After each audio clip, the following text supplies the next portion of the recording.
Okey, jom kita mulakan. Dunia carian dalam talian yang kita dah biasa guna tu, ia sebenarnya tengah melalui satu perubahan yang sangat besar dan semuanya didorong oleh AI.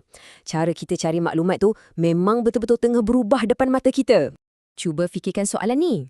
Selama ni, kita kan macam type kata kunci pendek-pendek. Tapi sekarang, kita dah mula tanya soalan penuh, macam kita tengah bersembang dengan seseorang. Perubahan asas inilah yang jadi teras perbincangan kita hari ni.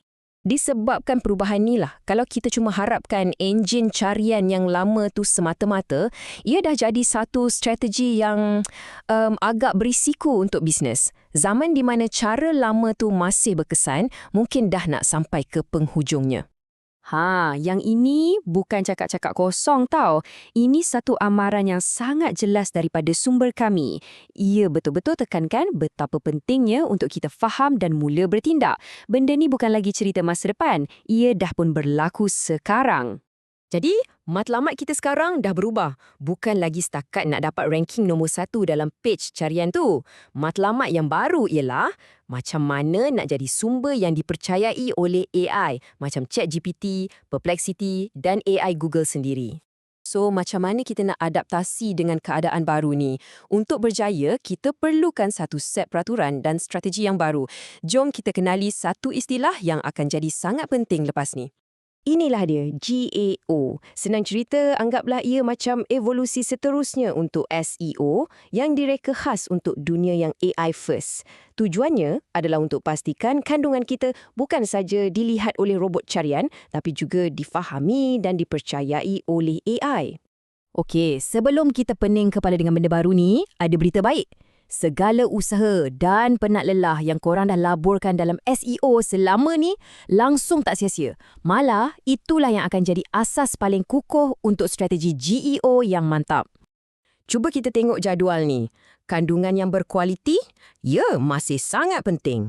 Laman web yang laju? Sudah tentulah. Selalu kemaskini kandungan dan ada backlink yang bagus? Ya, semua ni masih jadi tapak permulaan yang kita tak boleh kompromi. Asas kena kuat. Walaupun asas SEO tu penting gila, ia dah tak cukup. GEO ni ada set peraturan baru yang memerlukan kita untuk ubah sikit cara kita berfikir tentang macam mana nak bagi orang jumpa kita secara online. Apa yang menarik kat sini ialah ia menunjukkan satu anjakan pemikiran.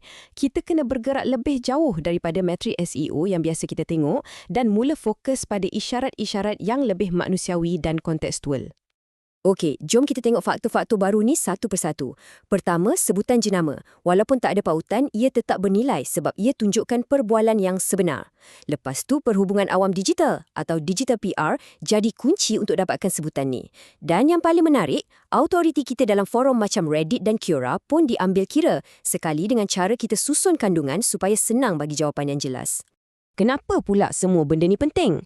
Sebab enjin AI ni bijak. Dia cari isyarat yang betul-betul tulen. Dia nak tahu jenama mana yang orang betul-betul sebut dalam perbualan harian, siapa yang dianggap pakar dalam forum dan siapa yang jadi sebahagian daripada perbincangan yang lebih besar. Dan slide ni, ia terangkan perbezaan tu dengan sangat jelas.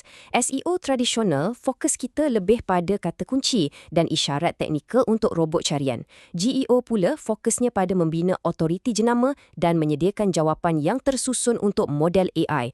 Ia satu anjakan daripada kata kunci kepada credibility. Okey, cukuplah dengan teori. Sekarang, jom kita tengok apa yang kita boleh buat. Macam mana kita nak mula ambil tindakan berdasarkan semua maklumat ni.